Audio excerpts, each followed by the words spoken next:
नमस्कार दोस्तों, आप सभी का एक बार फिर से स्वागत है हमारे चैनल दुर्गा भक्ति मार्ग में।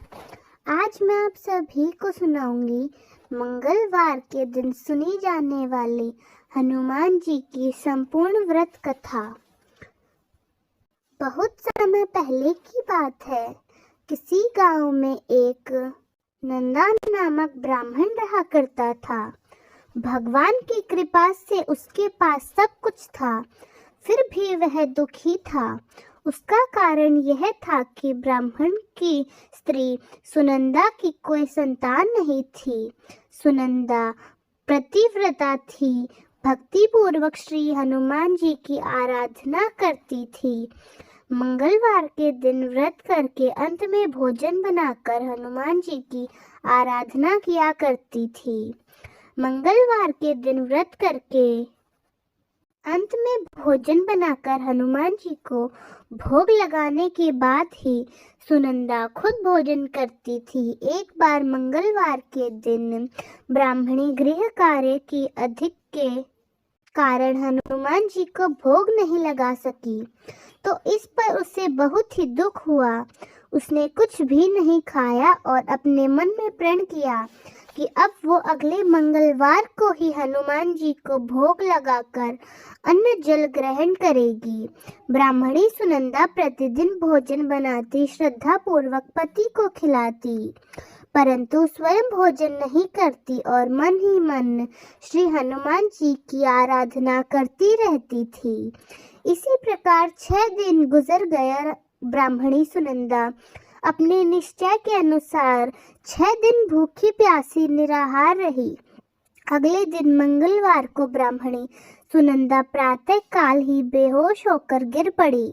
ब्राह्मणी सुनंदा की इस असीम भक्ति के प्रभाव से भगवान जी बहुत प्रसन्न हुए और प्रकट होके बोले, सुनंदा, मैं तुम्हारी भक्ति से बहुत ही प्रसन्न हूँ। तुम उठो और कोई भी वर मांग लो। सुनंदा अपने आराध्य देव श्री हनुमान जी को देखकर आनंद की अधिकता से विबल होकर श्री हनुमान जी के चरणों में गिरकर बोली, प्रभु, मेरी कोई संतान नहीं है, कृपा करके पुत्र और कन्या प्रदान करें, आपकी अति कृपा होगी। श्री महावीर जी बोले, तेरी इच्छा पूर्ण हो, तेरे एक कन्या पैदा होगी, उसके अष्टांग प्रतिदिन सोना दिया करेंगे। इस प्रकार कहकर श्री महावीर जी अंतर्ध्यान हो गए। ब्राह्मणी सुनंदा बहुत हर्षित हुई और समाचार अपने पति से कहा। ब्राह्मण देव कन्या का वरदान सुनकर कुछ दुखी हुए, परंतु सोना मिलने की बात सुनी तो बहुत प्रसन्न हो उठे। उन्होंने विचार किया कि ऐसा कन्या के साथ मेरी निर्धनता भी समाप्त हो जाएगी। श्री हनुमान जी की कृपा से वह ब्राह्मणी गर्भवती हुई और 9वें महीने में उसे बहुत ही सुंदर पुत्री प्राप्त हुई। यह बच्ची अपने पिता के घर में ठीक उसी तरह से बढ़ने लगी जिस प्रकार शुक्ल पक्ष की चंद्रमा की कलाएं बढ़ती हैं। 10वें दिन ब्राह्मण ने उस बालिका का नामकरण संस्कार कराया। उसके कुल पुरोहित ने उस बालिका का नाम रत्नावली रखा, क्योंकि यह कन्या सोना प्रदान किया करती थी। इसी कन्या ने पूर्व जन्म में बड़े ही विधान से मंगल देव यानी हनुमान जी का व्रत किया। रत्नावली का अष्टांग बहुत सा सोना देता था। उस सोने से नंदा ब्राह्मण बहुत ही धनवान हो गया। अब ब्राह्मणी सुनंदा भी बहुत अभिमान करने लगी।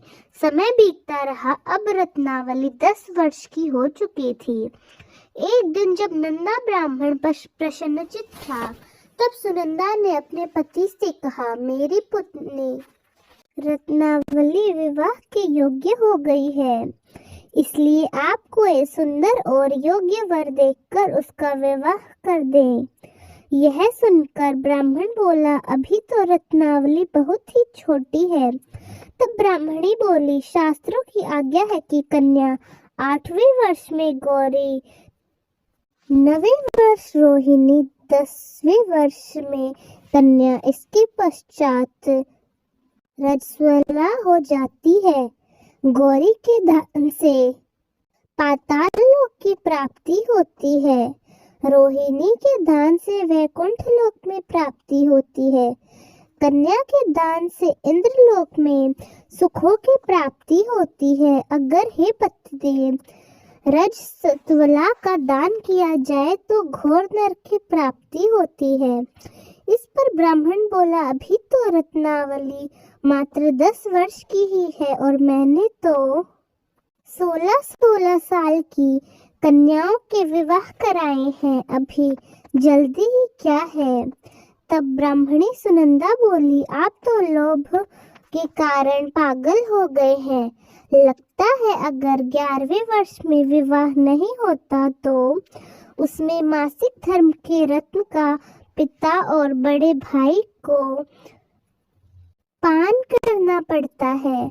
शास्त्रों में कहा गया है कि माता पिता और बड़ा भाई रजस्वला कन्या को देखते हैं तो वह अवश्य ही नरकगामी होते हैं। तब ब्राह्मण बोला, अच्छी बात है, कल मैं अवश्य ही योग्य वर की तलाश में अपना दूत भेजूंगा। दूसरे दिन ब्राह्मण ने अपने दूत को बुलवाया और आज्ञा दी कि जैसी सुंदर मेरी कन्या है वैसा ही सुंदर इसके लिए वर तलाश कर लाओ। दूत अपने स्वामी की आज्ञा पाकर निकल पड़ा। पंपई नगरी में उसने एक सुंदर लड़के को देखा। यह बालक एक ब्राह्मण परिवार का बहुत गुणवान पुत्र था। इसका नाम सोमेश्वर था। दूत ने इस सुंदर और गुणवान ब्राह्मण पुत्र के बारे में अपने स्वामी को पूर्ण विवरण बता दिया। ब्राह्मण नंदा को भी सोमेश्वर अच्छा लगा और फिर एक शुभ मुहूर्त में विधि पूर्वक कन्यादान करने का ब्राह्मण के मन में विचार आया, परंतु ब्राह्मण के मन में तो लोभ ही समाया हुआ था। उसने कन्यादान तो कर दिया पर वह बहुत ही खिन्न था। उसने विचार किया कि रत्नावली तो अब चली जाएगी और मुझे इससे सोना मिलता था वह अब नहीं मिलेगा। मेरे पास जो धन था कुछ तो इसके विवाह में खर्च हो गया और जो शेष बचा है वह भी कुछ दिनों के बाद समाप्त हो जाएगा। मैंने तो इसका विवाह करके बहुत बड़ी भूल कर दी है। अब कोई ऐसा उपाय हो कि रत्नावली मेरे घर में ही बनी रहे, अपने ससुराल ना जाए। लोभ रूपी राक्षस ब्राह्मण के मस्तिष्क पर छा रहा था। रात भर अपनी शैया पर बेचैनी से करवट बदलते बदलते उसने एक बहुत ही क्रूर निर्णय लिया। उसने विचार किया, जब रत्नावली को उसका पति सोमेश्वर अपने घर के लिए ले जाएगा तो वह मार्ग में छिपकर सोमेश्वर का वध कर देगा और अपनी लड़की को अपने घर ले आएगा, जिससे नियमित रूप से उसे सोना भी मिलता रहेगा और समाज का कोई मनुष्य उसे दोष भी नहीं दे सकेगा। जब अगले दिन सुबह हुई तो नंदा और सुनंदा ने अपने जमाई तथा लड़की को बहुत सारा धन देकर विदा किया। सोमेश्वर अपनी पत्नी रत्नावली को लेकर ससुराल से अपने घर की तरफ चल दिया। ब्राह्मण नंदा महालोभ के वशीभूत होकर अपनी मति खो चुका था। पाप पुण्य का अब उसे कोई विचार नहीं आ रहा था। उसने अपने भयानक और क्रूर निर्णय को कार्य रूप देने के लिए अपने दूत को मार्ग में अपने जीवाई का वध करने के लिए भेज दिया, ताकि रत्नावली से प्राप्त होने वाला सोना उसे हमेशा मिलता रहे और वह कभी निर्धन न हो। ब्राह्मण के दूत ने अपने स्वामी की आज्ञा का पालन करते हुए उसके जवाई सोमेश्वर का मार्ग में ही वध कर दिया।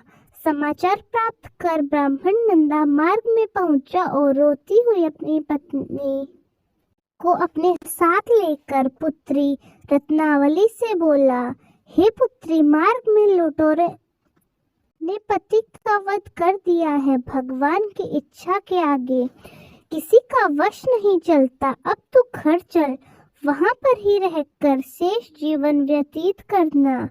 जो भाग्य में लिखा था वही हो रहा है।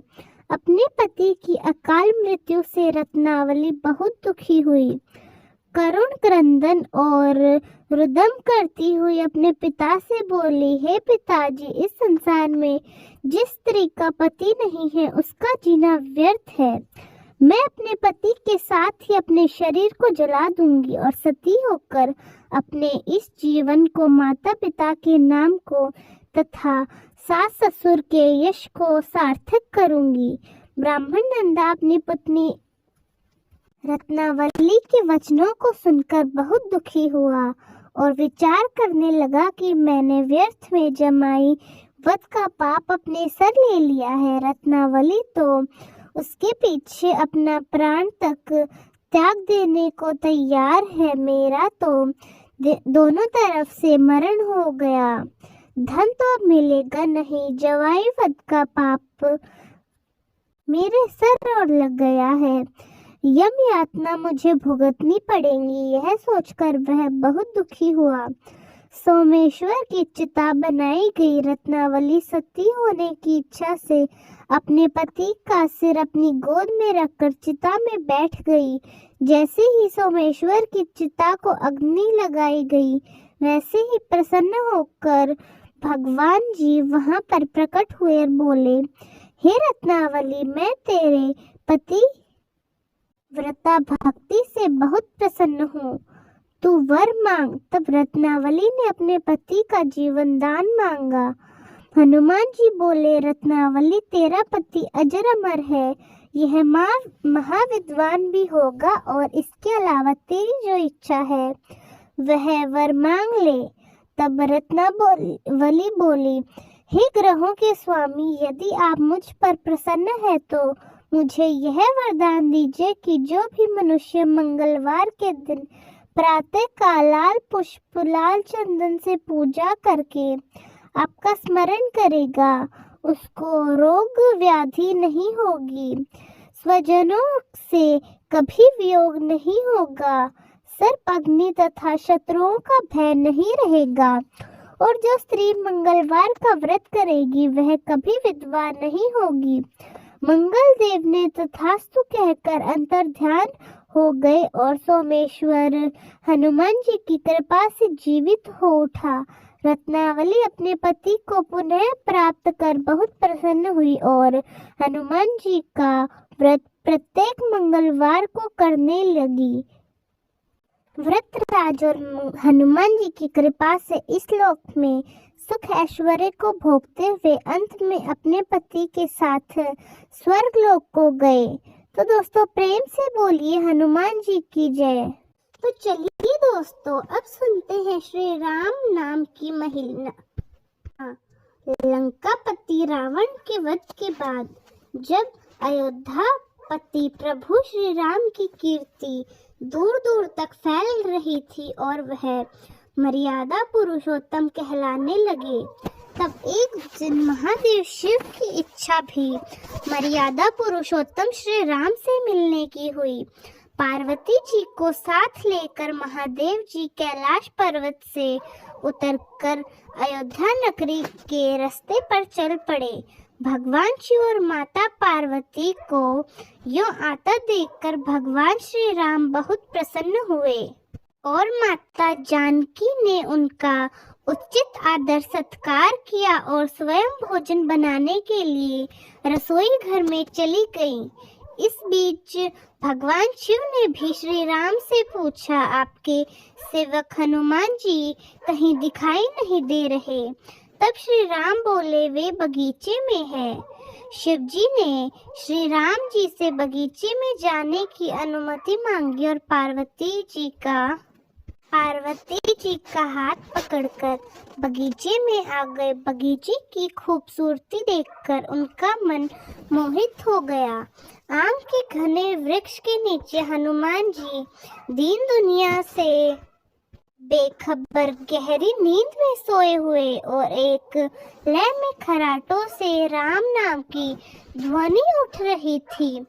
चकित होकर शिवजी और माता पार्वती एक दूसरे की ओर देखने लगे।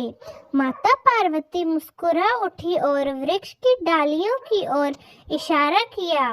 राम नाम सुनकर पेड़ की डालियां भी झूमने लगी थी और इनके बगीचे से भी श्री राम नाम उच्चारित हो रहा था।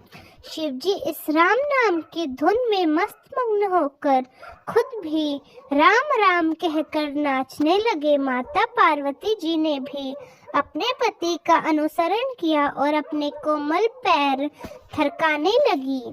शिवजी और माता पार्वती जी के नृत्य से ऐसी झनकार उठी कि स्वर्गलोक के देवतागण भी आकर्षित होकर बगीचे में आ गए और राम नाम की धुन में सभी मस्त हो गए। माता सीता यानी माता जानकी भोजन तैयार करके प्रतीक्षा कर रही थी, परंतु संध्या गिरने पर भी अतिथि नहीं पधारे। तब अपने देवर लक्ष्मण जी को बगीचे में भेजा। लक्ष्मण जी तो स्वयं को श्री राम का ही सेवक मानते थे, इसलिए बगीचे में आकर जब उन्होंने धरती पर स्वर्ग का नजारा देखा तो स्वयं भी राम नाम की धुन में झूम उठे। महल में माता जानकी परेशान हो रही थी। अभी तक भोजन ग्रहण करने के लिए कोई भी क्यों नहीं आया। उन्होंने श्री राम से कहा, भोजन ठंडा हो रहा है, चलिए हम ही जाकर बगीचे में देखकर आते हैं कि सभी लोग क्या कर रहे हैं और कहाँ हैं और अभी तक भोजन करने क्यों नहीं आए। जब राम जी बगीचे में गए तो वहाँ राम नाम की धूम मची हुई थी। हनुमान जी गहरी नींद में सोए हुए थे और उनके खराटों में भी अभी तक राम नाम ही निकल रहा था। पेड़ की पत्तियां भी राम नाम सुनकर झूम उठी थी। शिव पार्वती भी राम नाम की धुन में ही नृत्य कर रहे थे और स्वर्ग के सभी देवता उनकी ओर आकर्षित होकर उन्हीं की तरह नृत्य कर रहे थे। ऐसा नजारा देखकर राम जी बहुत प्रसन्नचित हुए। उन्होंने सोचा कि क्यों न अब हनुमान जी को नींद से जगाया जाए। उन्होंने हनुमान जी को नींद से जगाया और प्रेम से उनकी तरफ निहारने लगे। हनुमान जी प्रभु को आया देखकर शीघ्रता से उठकर खड़े हो गए। नृत्य की सभा भंग हो गई। शिवजी खुले कंठ से हनुमान जी की राम भक्ति की सराहना करने लगे। हनुमान जी सकुचाए लेकिन मन ही मन खुश हो रहे थे। श्री सिया राम ने भोजन करने का आग्रह भगवान शिव जी से किया। सभी लोग महल में भोजन करने के लिए चल पड़े। माता जानकी जी भोजन परोसने लगी। हनुमान जी को भी श्री राम ने पंक्ति में बैठने का आदेश दिया। हनुमान जी बैठ तो गए, परंतु आदत ऐसी थी कि श्री राम जी के भोजन परोसने के उपरांत ही सभी लोग भोजन करते थे। आज श्री राम के आदेश से पहले ही भोजन करना पड़ रहा था। माता जानकी हनुमान जी को भोजन परोसने जा ही रही थी, परंतु हनुमान जी का पेट नहीं भर रहा था। सीता जी कुछ समय तक तो उन्हें भोजन परोस रही थी, फिर समझ गई कि इस तरह से हनुमान जी का पेट नहीं भरेगा। उन्होंने तुलसी जी के एक पत्ते पर राम का नाम लिखा और भोजन के साथ हनुमान जी का परोस दिया। तुलसी के पत्ते को खाते ही हनुमान जी को संतुष्टि मिली और वह भोजन खाकर उठ खड़े हो गए।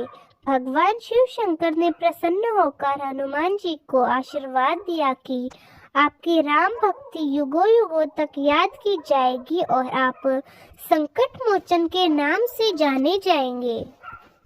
तो दोस्तों आइए अब सुनते हैं मंगलवार को सुनी जाने वाली मंगला गौरी माता की पौराणिक कथा। कुरु देश में कीर्ति नामक एक विद्वान कीर्तिशाली शत्रुओं का नाश करने वाला 64 कलाओं का ज्ञाता तथा धनुर्विद्या में कुशल राजा हुआ करता था। पुत्र के अलावा अन्य सभी शुभ चीजें उस राजा के पास थी, इसलिए वह राजा संतान के विषय में अत्यंत चिंतित हुआ था। और जब ध्यान पूर्वक देवी की आराधना करने लगा तब उसकी कठोर तपस्या से प्रसन्न हो गई और उससे यह वचन बोली कि हे सुव्रत वर मांगो।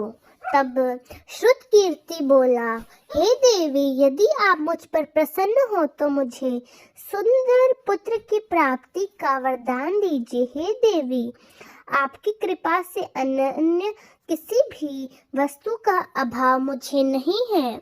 उसका यह वचन सुनकर पवित्र मुस्कान वाली देवी ने कहा, राजन, तुमने अत्यंत दुर्लभ वर मांगा है, फिर भी कृपावश मैं तुम्हें अवश्य यह वर दूंगी। किंतु हे राजन सुनिए, यदि परम गुण पुत्र चाहो तो केवल 16 वर्ष तक ही जीवित रहेगा। यदि रूप तथा विद्या से पुत्र चाहते हो तो दीर्घ जीवी होगा। देवी का यह वचन सुनकर राजा चिंतित हो उठा और पुनः अपनी पत्नी से परामर्श करके उसने गुणवान तथा सभी शुभ लक्षणों से संपन्न 16 वर्ष की आयु वाला पुत्र मांगा। तब देवी ने भक्त संपन्न राजा से कहा, हे नृपनंदन, मेरे मंदिर के द्वार पर आम का वृक्ष है, उसका एक फल लाकर मेरी आज्ञा से अपनी पत्नी को उसे भक्षण हेतु प्रदान करो, जिससे वह शीघ्र ही गर्भ धारण करेगी, इसमें संदेह नहीं। प्रसन्न होकर राजा ने वैसा ही किया और उसकी पत्नी ने गर्भ धारण कर लिया। 10वें महीने में उसने देवतुल्य सुंदर पुत्र को जन्म दिया तथा हर्ष किया। शोक से युक्त राजा ने बालक का जात कर्म आदि संस्कार किया और शिव का स्मरण करते हुए उसका नाम चिरायु रखा। इसके बाद पुत्र के 16 वर्ष के होने पर पत्नी सहित राजा चिंता में पड़ गए और वे विचार करने लगा कि यह पुत्र बड़े कष्ट से प्राप्त हुआ है और मैं इसकी दुखद मृत्यु अपने ही सामने कैसे देखूंगा। ऐसा विचार करके राजा ने पुत्र को उसके मामा के साथ काशी जी पढ़ने भेज दिया। प्रस्थान के समय राजा की पत्नी ने भाई से कहा कि आप मेरे पुत्र को काशी जी ले जाइए। मैंने भगवान मृत्यु जैसे पूर्व में पुत्र के लिए प्रार्थना की थी और कहा था, हे विश्वेश, आप जगतपति की यात्रा के लिए मैं उस पुत्र को अवश्य भेजूंगी, अतः आप मेरे पुत्र को आज ही ले जाइए। सावधानी पूर्वक इसकी रक्षा कीजिए। आपकी बहन की यह बात हमेशा ध्यान में रखिए। भांजी के साथ वह चल पड़ा। कई दिनों तक चलते चलते वह आनंद नामक नगर में पहुंचा। वहां सभी प्रकार की समृद्धि हो से संपन्न वीर सेना नाम वाला राजा रहा करता था। उस राजा का एक स्वर्ग लक्षण संपन्न युवावस्था प्राप्त मनोहर और रूप लावण्य मई मंगला गौरी नाम की कन्या थी। उत्तम सौंदर्य अभिवृत्ति को प्राप्त वह कन्या किसी समय सखियों के साथ नगर के उपवन में क्रीड़ा करने के लिए गई हुई थी। उसी समय वह चिरायु तथा उसका मामा वे दोनों भी वहां पहुंच गए और उस कन्या को देखने की लालसा से वही विश्राम करने लगे। इसी बीच विनोद पूर्वक क्रीड़ा करती हुई उन कन्याओं में से किसी एक ने कुपित होकर राजकुमारी को राणा यह कुलवचन कह दिया। तब वह अशुभ वचन को सुनकर राजकुमारी ने कहा कि तुम अनुचित बातें क्यों बोल रही हो? मेरे कुल में इस प्रकार की कोई नहीं है। मंगला गौरी की कृपा से तथा उनके व्रत के प्रभाव से विवाह के समय जिसके सर पर भी मेरे हाथ से अक्षत पड़ेंगे सखी, वह यदि अल्प आयु वाला भी हो तो भी चिरंजीवी हो जाएगा। इसके बाद वे सभी कन्याएं अपने अपने घर चली गई। उसी दिन राजकुमारी का विवाह था, बल्कि देश के दृढ़ धर्मा नामक राजा के सुकेत नाम वाले पुत्र के साथ उसका विवाह निश्चित किया गया था। वह सुकेत विद्याहीन, कुरूप तथा बहरा था। तब सुकेत के साथ आए हुए उन लोगों ने विचार किया कि इस समय कोई दूसरा श्रेष्ठ वर ले जाना चाहिए और विवाह संपन्न हो जाने के बाद वहां सुकेत पहुंच जाए। तो उन लोगों ने चिरायु के मामा के पास जाकर याचना की कि आप इस बालक को हमें दे दें, जिससे हमारा कार्य सिद्ध हो जाए। इस पृथ्वी पर परोपकार के समान दूसरा कोई धर्म नहीं है। तब उसकी बात सुनकर चिरायु का मामा मन ही मन बहुत प्रसन्न हुआ, क्योंकि उसने उपवन में पहले ही कन्या मंगला गौरी की बातें सुन ली थी। फिर भी उसने एक बार कहा कि आप लोग इसे किस लिए मांग रहे हैं? कार्य की सिद्धि हेतु वस्त्र अलंकार आदि मांगे जाते हैं, वर तो कहीं नहीं मांगा जाता। तथापि आप लोगों का सम्मान रखने के लिए मैं इसे आपको दे रहा हूँ। इसके बाद चिरायु को वहां ले जाकर उन लोगों ने विवाह संपन्न कराया। सत्यपति आदि के हो जाने पर रात्रि में शिव पार्वती की प्रतिमा के समक्ष उस चिरायु ने हर्षयुक्त होकर मंगला गौरी के साथ शयन किया। उसी दिन चिरायु के 16 वर्ष पूर्ण हो चुके थे और अर्धरात्रि में साक्षात्कार सर्प रूप में वहां आ गया। इसी बीच संयोगवश राजकुमारी जाग गई। उसने उस महासर्प को वहां देखा और वह भय से व्याकुल होकर कांपने लगी। तभी उस कन्या ने धैर्य धारण किया, 16 उपचारों से सर्प की पूजा की और पीने के लिए उसे दूध दे दिया। उसने दीनता भरी वाणी से उस सर्प की प्रार्थना की और स्तुति की। मंगला गौरी प्रार्थना करने लगी कि मैं उत्तम व्रत को करूंगी जिससे मेरे पति जीवित रहे। यह जिस तरह से चिरकाल तक जीवित रहे, आप वैसा ही कीजिए। इतने में सर्प वहां स्थित एक कमंडल में प्रवेश कर गया और उस मंगला गौरी ने अपनी कंचुकी से उस कमंडल का मुंह बांध दिया। इसी बीच उसका पति अंगड़ाई लेकर जाग गया और अपनी पत्नी से बोला, हे प्रिय, मुझे भूख लगी है। तब वह अपनी माता के पास जाकर खीर, लड्डू आदि ले आई और उसने उसके द्वारा दिए गए भोज्य पदार्थ को उसने प्रसन्न मन से खाया। भोजन के बाद हाथ धोते समय उसके हाथ से अंगूठी गिर गई। तांबुल खाकर वह पुनः सो गया। उसके बाद मंगला गौरी कमंडल को फेंकने के लिए जाने लगी। विधि की कैसी गति है! उस कमंडल में से बाहर की ओर जगमग करती हुई हार कांति को देखकर वह आश्चर्यचकित हो गई। घट में स्थित उस हार को उसने अपने कंठ में धारण कर लिया। उसके बाद कुछ रात्रि शेष रहते ही चिरायु का मामा आकर उसे ले गया। उसके बाद वर पक्ष के लोग सुकेत को वहां ले आए। उसे देखकर मंगला गौरी ने कहा, यह मेरा पति नहीं है। तब उन सभी ने उससे कहा कि ये सुबह क्या बात कर रही हो? यहाँ तुम्हारा कोई परिचायक हो तो उसे हम लोगों को बताओ।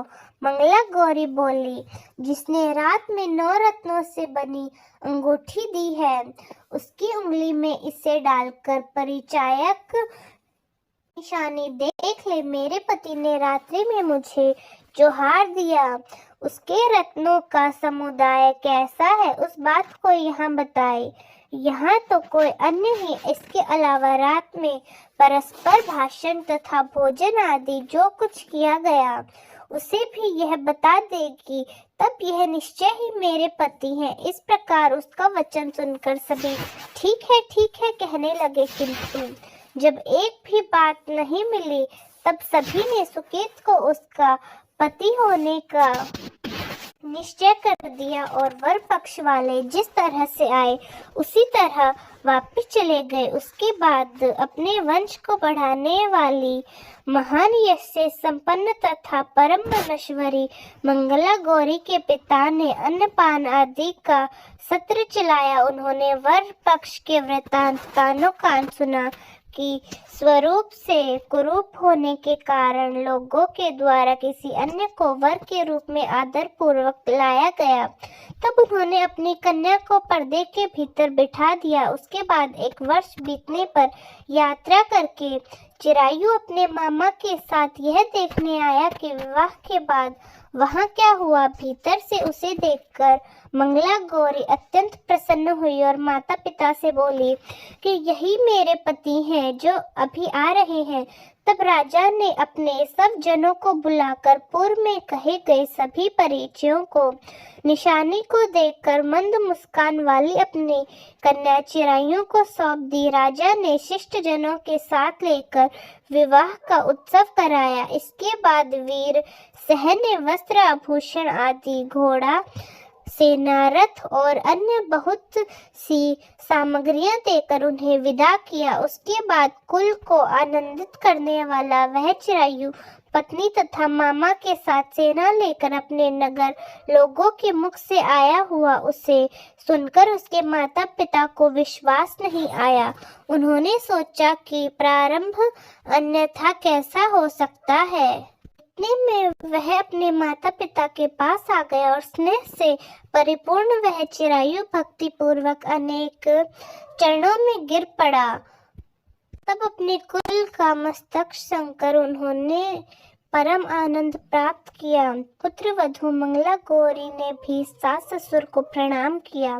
तब सास ने उसे अपनी गोद में बिठाकर सारा वृतांत शीघ्रता पूर्वक पूछने लगी। हे महान मुनि, तब पुत्र वधू ने भी मंगला गौरी के उत्तम व्रत महात्मा तथा जो भी घटित हुआ वह सब वृतांत कह डाला। जो भी इसका श्रवण करता है या इसे कहता है उसके सभी मनोरथ पूर्ण हो जाते हैं, इसमें संदेह नहीं है। प्रेम से बोलिए मंगला गौरी माता की जय। तो दोस्तों, कैसी लगी आपको हमारी आज की कहानी? कमेंट्स में जरूर बताएं। धन्यवाद।